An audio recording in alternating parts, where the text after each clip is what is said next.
Voici comment rechercher une information précise dans un texte qui se trouve soit sur Internet ou dans une application de notre iPad. Donc, si je m'en vais sur Safari, encore une fois, je suis sur Wikimini dans un texte qui parle du lion. L'élève a une question qui demande comment appelle-t-on, par exemple, la femelle du lion. Donc, l'élève a de la difficulté à se repérer dans son texte et doit aller faire lire par son lecteur immersif plusieurs fois le texte pour être capable de trouver l'information.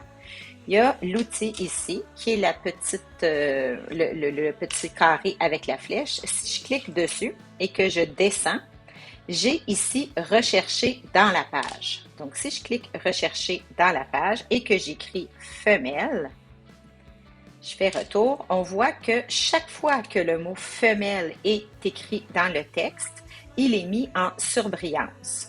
Donc, à ce moment-là, l'élève aurait juste à refaire lire ce passage-là du texte par le lecteur immersif et se poser la question à savoir si ça répond à la question ou non.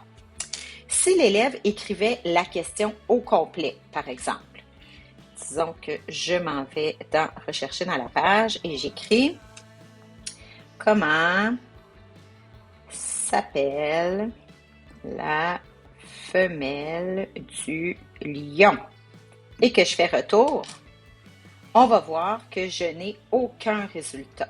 Donc, l'élève doit choisir dans la question le mot susceptible de l'amener au bon endroit dans le texte et par la suite, il doit relire les passages où le mot femelle va être mis en évidence. Donc, ça, c'est sur Internet.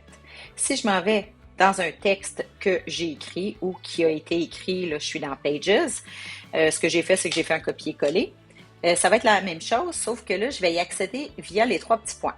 Si je m'en vais sur les trois petits points, je vais avoir ici « Rechercher ». Donc, en cliquant dessus, j'écrirai la même chose, « femelle », et on voit que l'endroit où se retrouve le mot femelle est mis en surbrillance dans le texte. Fait qu'encore une fois, l'élève pourrait faire lire le passage où il y a le mot femelle, puis se demander si ça répond à la question ou non.